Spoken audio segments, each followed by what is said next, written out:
Hello fellow investors. நம்ம model portfolio construct பண்ணி 1 month ஆகுது. போர்ட்ஃபோலியோ கன்ஸ்ட்ரக்ஷன் எப்படி இருக்கணும்னு ஒரு எக்ஸாம்பிளுக்காக இந்த போர்ட்ஃபோலியோவை நான் உங்களுக்கு கிரியேட் பண்ணி ஒரு வீடியோ ஷேர் பண்ணியிருந்தேன். இந்த போர்ட்ஃபோலியோ லாஸ்ட் 1 மந்த்தை எப்படி பெர்ஃபார்ம் பண்ணியிருக்கு, இண்டெக்ஸஸை அவுட் பெர்ஃபார்ம் பண்ணியிருக்கான்னு ஒரு அப்டேட் பார்க்கலாம். அப்புறம் என்னோட யூஎஸ் ஸ்டாக்ஸ் போர்ட்ஃபோலியோட ஒரு அப்டேட்டும் பார்த்துட்டு நேற்று வீடியோவில் வந்த சில கமெண்ட்ஸ்க்கு நான் ரெஸ்பாண்ட் பண்ண போகிறேன். வாங்க வீடியோக்குள்ளே போகலாம். மாடல் போர்ட்ஃபோலியோவில் ஃபர்ஸ்ட் 4 கம்பெனியுமே வந்து pharma sector. Pharma and health care தான் இந்தியன் மார்க்கெட்ஸில் என்ன பொறுத்த வரைக்கும் ஒரு அட்ராக்டிவ் ரேஞ்சில் இருக்குது. ஸோ நான் இந்த போர்ட்ஃபோலியோவில் 4 ஃபார்மா கம்பெனி ஆட் பண்ணியிருக்கேன். Cipla, doctor Reddy, Zydus and Natco pharma. இதில் டாக்டர் ரெட்டி அண்ட் ஜைடஸ் மட்டும்தான் பாசிட்டிவ் பெர்ஃபார்மன்ஸ் கொடுத்துருக்கு. 1 மந்த்தில் ஜைடஸ் வந்து 3.5%, டாக்டர் ரெட்டி 2.25% நமக்கு ரிட்டர்ன்ஸ் கொடுத்துருக்கு. பட் நாட்கோ -3% அண்ட் சிப்லா வந்து 0.75 மைனஸில் ட்ரேட் ஆகிட்டு இருக்கு. என்னை பொறுத்த வரைக்கும் சிப்லா வந்து இப்போவுமே வந்து ஒரு ஃபேர் வேல்யூ அண்ட் அட்ராக்டிவ் ரேஞ்சில் தான் இருக்குது. ஏன்னா அவங்க ஹிஸ்டாரிக்கலாக 28-29 பியில் ட்ரேட் ஆகிறவங்க இப்போ வந்து 22-23 பியில் தான் ரேஞ்ச் பவுண்டில் தான் ட்ரேட் ஆகிட்டு இருக்காங்க. சிப்லா வந்து ஒரு மெச்சோர்ட் ஃபார்மா கம்பெனி. அவங்க வந்து நல்ல க்ரோத்தை வந்து கன்சிஸ்டண்ட்டாக மெயின்டைன் பண்ணுவாங்க. ஸோ இந்த ரேஞ்சில் என்னை பொறுத்த வரைக்கும் சிப்லா அட்ராக்டிவாக தான் இருக்குது. நான் சிப்லா பற்றி ஒரு தனி வீடியோ போட்டிருக்கேன். அதோட லிங்க்கை நான் டிஸ்கிரிப்ஷனில் ஷேர் பண்ணுறேன். 1480 ரேஞ்ச் கிட்டே நான் வந்து அந்த வீடியோ போட்டிருந்தேன். நான் அன்றைக்கி வந்து சிப்லாவில் ஒரு பொசிஷனும் ஸ்டார்ட் பண்ணியிருந்தேன். நாட்கோ ஃபார்மா பற்றி எனக்கு எந்த பயமும் இல்லை. அவங்க ஒரு சைக்கிளிக்கல் ஸ்டாக் மாதிரி தான். சிப்லா, டாக்டர் ரெட்டிலாம் என்னதான் ஜெனரிக்ஸில் இருக்கிறனால அவங்களோட பெர்ஃபார்மன்ஸ் ஓரளவு கன்சிஸ்டண்ட்டாக இருக்கும். நாட்கோலாம் ஒரு பிளாக் பஸ்டர் ட்ரக் வரும்போது அவங்க பெர்ஃபார்மன்ஸ் சிக்னிஃபிகன்ட்லி பூஸ்ட் ஆகும், அப்புறமா டிப் ஆகும். ஸோ இப்போ வந்து அவங்க அந்த டிப் ஆகிற ஃபேஸில் இருக்காங்க. அவங்களுக்கு பைப்லைன் ரொம்ப ஸ்ட்ராங்காக இருக்குது. அடுத்த major blockbuster drug mostly GLP-1 இருக்குங்கிறது என்னோட கருத்து. அப்படி வந்ததுன்னா மறுபடியும் அவங்களோட பெர்ஃபார்மன்ஸ் சிக்னிஃபிகன்ட்லி பூஸ்ட் ஆகும். 5வது கம்பெனி வந்து இண்டஸ்இண்ட் பேங்க். இண்டஸ்இண்ட் பேங்க் வந்து நான் ஆட் பண்ண ப்ரைஸ்லேருந்து கிட்டத்தட்ட 2% டவுனில் தான் இருக்குது. இண்டஸ்இண்ட் பேங்க் அந்த ஃபால் போதே நான் வந்து என்னோட ஓன் போர்ட்ஃபோலியோவில் ஆட் பண்ணியிருந்தேன். இந்த மாடல் போர்ட்ஃபோலியோ வந்து ஸ்டார்ட் பண்ணி 1 மந்த் ஆகுது. லாஸ்ட் 1 மந்த்தில் 2% டவுனில் இருக்குது. ஹிஸ்டாரிக்கல் ட்ரெண்ட்ஸ் வச்சு பார்க்கும்போது இண்டஸ்இண்ட் பேங்க் என்ன பொறுத்த வரைக்கும் அண்டர் வேல்யூட் ஜோனில் தான் இருக்குது. இண்டஸ்இண்ட் பேங்க் ஆப்வியஸ்லி ஒரு turn around play. CMS info சிஸ்டம்ஸும் அண்டர் பெர்ஃபார்ம் பண்ணிட்டு இருக்கு. 3% டவுனில் இருக்குது. இது வந்து ஒரு கான்ட்ரேரியன் பிளே தான். UPI டிஜிட்டல் பேமெண்ட்ஸ்லாம் வரனால லிக்விட் கேஷுக்கான மதிப்பு வந்து நம்ம மார்க்கெட்டில் எக்கானமியில் இருக்காதுங்கிறது பொதுவான கருத்து. அதனால CMS இன்ஃபோ சிஸ்டம் சுற்றி இருக்கிற சென்டிமெண்ட்டும் நெகட்டிவாக இருக்குது. பட் கேஷுங்கிறது என்றைக்குமே அழியவே அழியாது. கண்டிப்பாக வந்து எக்கானமியில் அதுவும் ஒரு மேஜர் போர்ஷன் ஹோல்ட் பண்ணிகிட்டே தான் இருக்கும். ஸோ கான்ட்ரேரியன் பெட்டாக நான் CMS இன்ஃபோ சிஸ்டமே என் போர்ட்ஃபோலியோ ஆட் பண்ணியிருந்தேன். அவங்க வந்து 3% கரண்ட்டாக அண்டர் பெர்ஃபார்ம் பண்ணிட்டு இருக்காங்க. இவங்க கண்டிப்பாக இங்கேருந்து பெர்ஃபார்மன்ஸை பூஸ்ட் பண்ணுவாங்கன்னு எனக்கும் பர்சனல் நம்பிக்கை இருக்குது. ஜோதி லேப்ஸ் வந்து FMCGலேருந்து நான் சூஸ் பண்ண ஒரே கம்பெனி. நான் ITC ஆட் பண்ணலாம் தான் இருந்தேன். பட் அது வந்து ரொம்ப ஜெனரிக் பிளேவாக இருக்கும். எல்லாருமே ITC வச்சிருப்பாங்க மோஸ்ட்டாக. அதனால நான் ITC என் போர்ட்ஃபோலியோவில் ஆட் பண்ணல. ஜோதி லேப்ஸ் வந்து இந்த போர்ட்ஃபோலியோவில் 2% கிட்ட டவுனில் தான் இருக்குது. 1.7%. இவங்களுமே கண்டிப்பாக வந்து ஹிஸ்டாரிக்கல் ட்ரெண்ட்ஸ் வச்சு பார்க்கும்போது அண்டர் பெர்ஃபார்மிங்காக தான் இருக்காங்க. இவங்க பெர்ஃபார்மன்ஸ் இங்கேருந்து பெட்டராகும். எஸ்பெஷலி இப்போ வந்து GST, டாக்ஸேஷன் லாஸ்லாம் வந்து இந்தியாவோட கன்சம்ஷன் ஸ்டோரியை பூஸ்ட் பண்ண போது ஜோதி லேப்ஸ் வந்து இதில் வந்து ஒரு ஸ்ட்ராங் எமர்ஜிங் வின்னராக இருப்பாங்கங்கிறதுல எந்த மாற்று கருத்தும் இல்லை. PGEL வந்து நம்ம போர்ட்ஃபோலியோவில் one of the best performers. நான் வந்து அந்த எக்ஸ்ட்ரீம் டவுன் சைட் போது என் ஓன் போர்ட்ஃபோலியோலையும் ஆட் பண்ணியிருந்தேன். இந்த மாடல் போர்ட்ஃபோலியோ கன்ஸ்ட்ரக்ட் பண்ணும் போதும் இதில் வந்து நான் வந்து ஆட் பண்ணியிருக்கேன். கிட்டத்தட்ட 15% நம்மளுக்கு அப்சைட் இருக்குது. நான் வந்து மார்க்கெட் ஆகும்போது இந்த வீடியோவை ரெக்கார்ட் பண்ணுறேன். இது வந்து எக்ஸல் ஷீட்டில் லைவாக கரண்ட் ப்ரைஸ் ட்ராக் ஆகிறதுனால இந்த பர்சன்டேஜஸ் லைட்டாக ஏறி இறங்கிட்டு இருக்கும். ஸோ நீங்கள் வந்து அதை பார்த்து கன்ஃபியூஸ் ஆக வேணும். அப்புறம் ஸ்பந்தனா ஸ்பூர்த்தி ஒரு டர்ன் அரவுண்ட் பிளே என் ஓன் போர்ட்ஃபோலியோலையும் இருக்குது. அது லாஸில் தான் இருக்குது. பட் இந்த மாடல் போர்ட்ஃபோலியோ கன்ஸ்ட்ரக்ட் பண்ணும்போது 239 rupees இருந்தது. இப்போ 259, கிட்டத்தட்ட 7% அப்சைட். இதுவுமே வந்து ஒரு டர்ன் அரவுண்ட் பிளே தான். மைக்ரோ ஃபினான்ஸ் செக்டரே என்னை பொறுத்த வரைக்கும் ஒரு கான்ட்ரேரியன் பெட்டு தான். அதில் நான் சூஸ் பண்ண கம்பெனி வந்து ஸ்பந்தனா அண்ட் ஒரு ஸ்மால் ஃபினான்ஸ் பேங்க் சூஸ் பண்ணலான்னு நினச்சேன். பேங்க்ல ஆல்ரெடி இண்டஸ்இண்ட் பேங்க் வச்சிருக்காங்க. நான் வந்து NBFCயாக ஒன்று சூஸ் பண்ணலான்னு பைசாவில் சூஸ் பண்ணியிருந்தேன். சர்ப்ரைசிங்லி பைசாலோட ப்ரொமோட்டர்ஸ் வந்து அவங்க ஸ்டேக் இன்க்ரீஸ் பண்ண புதுசாக கேபிட்டலும் ரைஸ் பண்ணுறாங்கிற நியூஸ் வந்து ஷேர் வந்து ஃபியூ டேஸில் 20% கிட்ட ரேலி ஆயிடுச்சு. அதுதான் நம்ம போர்ட்ஃபோலியோலே best performer as of date. But என்ன பொறுத்த வரைக்கும் இந்த எல்லா கம்பெனிஸுமே வந்து போக போக பெட்டராக தான் பர்ஃபார்ம் பண்ணும். நம்ம நெக்ஸ்ட் மந்த் அப்டேட் போது இதில் இருக்கிற சேஞ்சஸ் என்னன்னு பார்க்கலாம். ஸோ ஓவரால் போர்ட்ஃபோலியோவில் 10 lakhs இன்வெஸ்ட் பண்ணதில் 40,000 வந்து நம்ம போர்ட்ஃபோலியோ வந்து ஏர்ன் பண்ணியிருக்கு. விச் இஸ் ரஃப்லி 4% இன் 1 month. இது வந்து ஒரு ஃபினாமினல் ரிட்டர்ன் தான். பட் இது சஸ்டெயின் ஆகுமான்னு நம்மளுக்கு தெரியாது. நம்மளுக்கு மார்க்கெட் அவுட் பர்ஃபார்ம் பண்ணுற அளவுக்கு ரிட்டர்ன்ஸ் ஆனுவலி கிடைக்கணும். இதுதான் நம்மளோட முக்கிய கோலாக இருக்கணும். நம்ம மாடல் போர்ட்ஃபோலியோ எந்த இண்டெக்ஸ் எடுத்தாலும் நிஃப்டி 50, நிஃப்டி 250, நிஃப்டி 500, இல்லைனா மிட் கேப் இண்டெக்ஸ், இல்லைனா ஸ்மால் கேப் இண்டெக்ஸ், இந்த மாதிரி எந்த இண்டெக்ஸ் எடுத்து பார்த்தாலுமே நம்ம போர்ட்ஃபோலியோ வந்து கம்ஃபர்டபுளாக அவுட் பெர்ஃபார்ம் பண்ணியிருக்கு. இதில் வந்து 2-3 கம்பெனி தான் மேஜராக டாமினேட் பண்ணுது. போக போக இதில் இருக்கிற எல்லா கம்பெனிஸுமே ஈக்குவலாக அவுட் பெர்ஃபார்ம் பண்ணும். நம்மளோட முக்கிய கோல் வந்து மார்க்கெட்டை அவுட் பெர்ஃபார்ம் பண்ணுறது தான். அதுதான் நம்ம ஃபோக்கஸ் பண்ண வேண்டியது. இது வந்து என்னோட யூஎஸ் ஸ்டாக்ஸ் போர்ட்ஃபோலியோ. இன்மனி ஆப் மூலியமா நான் வந்து சில யூஎஸ் அண்ட் யூரோப்பியன் ஸ்டாக்ஸில் இன்வெஸ்ட் பண்ணிட்டு வரேன். நியூ ஹோல்டிங்ஸுங்க என்னோட லேட்டஸ்ட் அடிஷன் போன யூஎஸ் ஸ்டாக் போர்ட்ஃபோலியோ அப்டேட்லேயே நான் மென்ஷன் பண்ணியிருப்பேன். இது வந்து ஒரு லாட்டின் அமெரிக்கன் பிளே. நோவா நார்டிஸ்க் உங்களுக்கு எல்லாருமே தெரிஞ்சிருக்கும். இது வந்து ஒரு டேனிஷ் ஃபார்மா கம்பெனி. GLP-1ல இவங்க தான் ஒன் ஆஃப் த பயனியர்ஸ். இவங்க வந்து ரீசெண்டாக 30-40% ஃபால் ஆகும்போது நான் $46 இன்வெஸ்ட் பண்ணியிருந்தேன். இப்போ வந்து கரண்ட்டாக அது வந்து கிட்டத்தட்ட 15% கெயினில் இருக்குது. அண்ட் பேபால் வந்து most under performing company. But என்னை பொறுத்த வரைக்கும் இது மோஸ்ட் அண்டர் வேல்யூட் கம்பெனியும் கூட. கூடிய சீக்கிரம் இது வந்து ட்ரிபிள் டிஜிட்ஸ்க்கு போகுங்கிறதுல எனக்கு டவுட்டே இல்லை. Extremely under valued company PayPal. Oscar health வந்து யூஎஸ்ல இருக்கிற insurance sector, health insurance sector, health கேர்லேயே ஒன் ஆஃப் த டிஸ்டர்ப்டர்ஸாக நான் பார்க்குறேன். இவங்க டெக்னாலஜி ட்ரிவன், அங்கே இருக்கிற எல்லா ஜெயின்ஸையும் இவங்க டிஸ்டர்ப் பண்ணுவாங்கங்கிற ஒரு கான்ட்ரேரியன் வியூவில் தான் நான் இந்த கம்பெனியில் இன்வெஸ்ட் பண்ணியிருந்தேன். இது லாஸ்ட் 1 மந்த்தில் 40% அப்சைட் நம்மளுக்கு கொடுத்துருக்கு. ஏற்கனவே $22 கிட்டே இருந்தால் அது டவுன் ஃபால் ஆகும்போது தான் நான் இதில் இன்வெஸ்ட் பண்ணியிருந்தேன் 1371ல். இப்போ மறுபடியும் அது வந்து ரன் அப் ஆயிடுச்சு. பட் இங்கே வந்து இது நிற்காது. Oscar health is a promising company. Under valued பிளேன்னு சொல்ல மாட்டேன். பட் இது வந்து ஒரு க்ரோத் கம்பெனி. நியூ ஹோல்டிங்ஸ் வந்து ஒரு லாட்டின் அமெரிக்கன் பேங்க்கு.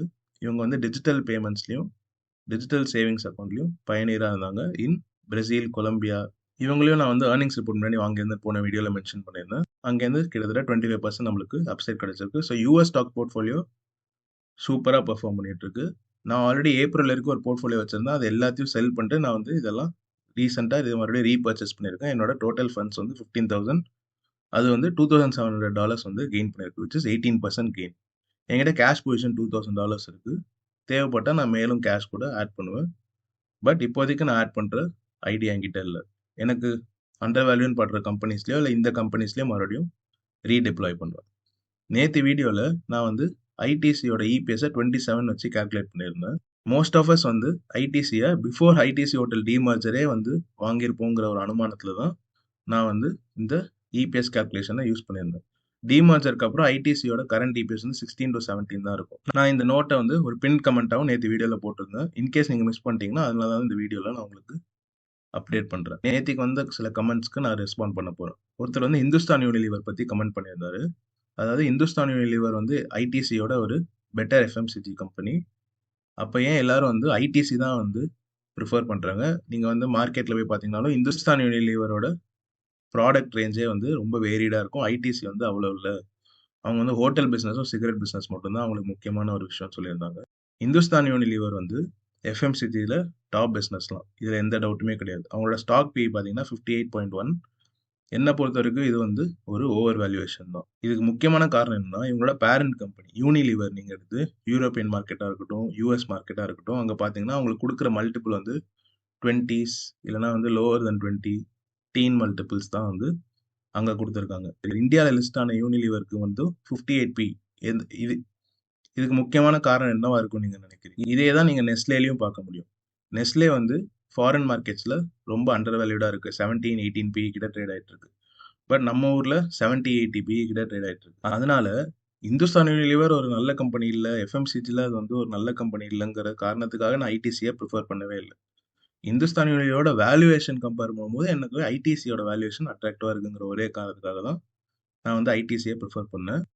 இன்கேஸ் இந்துஸ்தான் யூனிலிவர் எனக்கு ஒரு அட்ராக்டிவ் ஜோனுக்கு வந்துச்சுன்னா, ஹிஸ்டாரிக்கல் ட்ரெண்ட்ஸ் வச்சு பார்க்கும்போது, ஃபார் எக்ஸாம்பிள் இங்கே நீங்கள் பார்த்தீங்கன்னா நான் வந்து 10 year PE/EPS சார்ட் எடுத்திருக்கேன் இந்துஸ்தான் யூனிலிவருக்கு.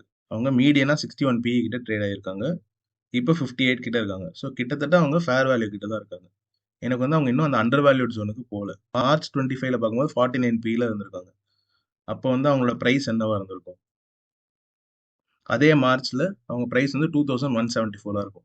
ஸோ இங்கேருந்து கிட்டத்தட்ட 25% அவங்க கம்மியாக இருந்திருக்காங்க. அந்த ப்ரைஸ் ரேஞ்சில் மேபி அவங்க கொஞ்சம் அட்ராக்டிவாக இருந்திருக்கலாம். பட் கரண்ட் ப்ரைஸில் என்ன பொறுத்த வரைக்கும் இந்துஸ்தான் யூனிலிவர் அட்ராக்டிவாக இல்லை. அதனால தான் நான் வந்து ஐடிசியை சூஸ் பண்ணேன்.